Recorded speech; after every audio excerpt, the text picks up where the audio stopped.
अडानी पर पार्लियामेंट में घमासान अभी भी जारी है। अडानी के मसले पर आज राहुल गांधी ने वजीर आजम नरेंद्र मोदी और सरकार को घेरने की जबरदस्त कोशिश की।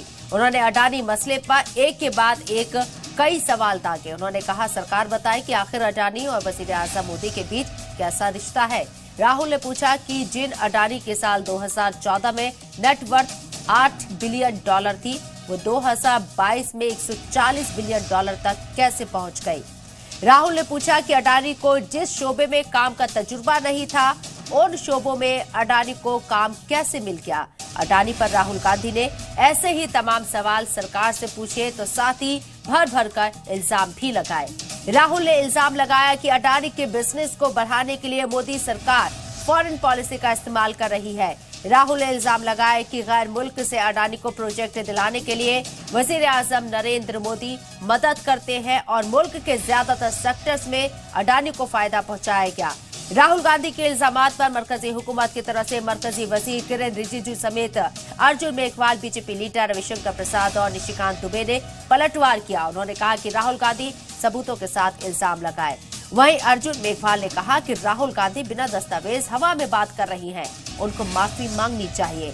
वहीं बीजेपी लीडर रविशंकर प्रसाद ने कहा कि बिना नोटिफिकेशन दिए वजीर आजम के खिलाफ पार्लियामेंट में इल्जाम लगाना गैर आईनी है। इससे पहले पार्लियामेंट के दोनों सदनों में आज भी अपोजिशन अडानी मसले पर जेपीसी की मांग करता नजर आया। सवाल ये उठता है कि राहुल गांधी ने जो इल्जाम लगाए हैं उनमें कोई दम भी है या वो पूरी तरह से बेदम है। सवाल ये भी है कि अडानी पर शोर के पीछे क्या 2024 चुनाव वाला जोर है। आज का मुद्दा में बात इसी पर करेंगे, लेकिन उससे पहले देखिए ये छोटा सा टीजर।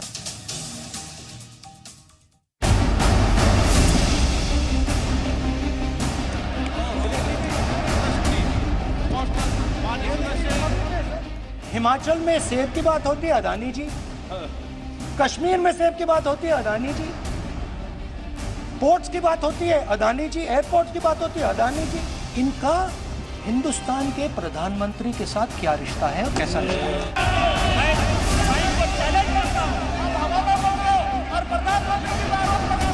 नियमों की अवहेलना करके पूरा उनकी टिप्पणी गाली गलौज, हमें खड़ा होना पड़ा, नियम दिखाना पड़ा। बिना किसी दस्तावेज के एक हवाई किला बना करके ये बहुत दुर्भाग्यपूर्ण है। जॉइंट पार्लियामेंट्री कमेटी जो बोल रहे हैं हम जेपीसी, वो कॉन्स्टिट्यूट कीजिए, उसके सामने सब चीजें आएंगे। आप घबरा रहे क्यों? सरकार का मनसा स्पष्ट है, चर्चा होना चाहिए। विपक्ष ने ये तय किया है कि वो सदन की जो कार्रवाई है उसमें भाग लेंगे। उसका मुख्य उद्देश्य ये है कि जो इस सारे मामले का सच है वो भारत की जनता तक पहुंच सके। प्राइम मिनिस्टर आके हम लोग को बनाए, यही हुआ उस बात, नहीं तो मुसीबत हो जाएगा ना, भारत खत्म होते चला। अडानी जी के साथ ममता जी की आजकल काफी रिश्ते में काफी बदलाव आए हैं। मोदी जी के खिलाफ कुछ नहीं बोलते और अडानी जी के खिलाफ भी कुछ नहीं बोलते। विपक्ष लगातार आज इस सदन में हो, सदन में बाहर, इन सारी पार्टियों में जिस तरीके से आपस में अपने अस्तित्व की लड़ाई है। उधर राहुल गांधी ने लोकसभा में अडानी के बहाने वजीर आजम मोदी और अडानी के रिश्तों पर एक के बाद एक सवाल दागते हुए वो नजर आए। राहुल ने कहा कि भारत जोड़ो यात्रा के दरमियान जहां भी गया बस एक ही नाम सुना, अडानी, अडानी और अडानी। राहुल गांधी ने क्या कुछ कहा ये भी देख लीजिए, फिर बहस का आगाज करते हैं। लोगों ने यह भी पूछा कि राहुल जी, ये जो अडानी जी जो हैं, इनकी सफलता कैसे हुई, ये इतने बिजनेसेस में कैसे घुस गए, इतनी सफलता कैसे प्राप्त हुई, और सबसे जरूरी सवाल, इनका हिंदुस्तान के प्रधानमंत्री के साथ क्या रिश्ता है और कैसा रिश्ता है। देश जानना चाहता है, तो देश जानना चाहता है। ये देखिए रिश्ता,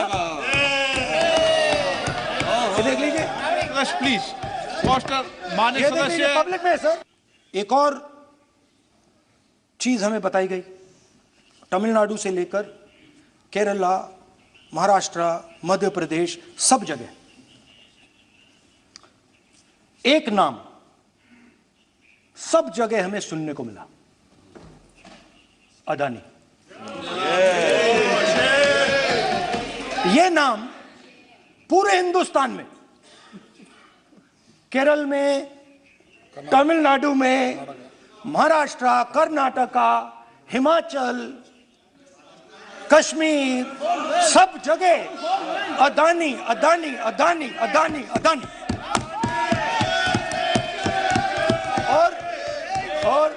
और ये नाम नहीं, और इस नाम के बारे में जब लोग बोलते थे मुझसे तो 2-3 सवाल पूछते थे। ये पूछते थे कि ये जो अदानी जी हैं, ये किसी भी बिजनेस में घुस जाता है, ये सफलता प्राप्त कर जाता है, ये कभी फेल नहीं होता।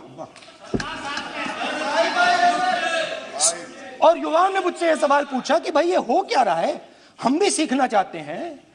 मोदी जी ने कहा स्टार्टअप करो, हम भी अदानी जी जैसे बनना चाहते हैं कि भैया किसी भी बिजनेस में घुस जाओ और एकदम सक्सेस हो जाए। ये अदानी जी हैं, ये किसी भी बिजनेस में घुस जाते हैं।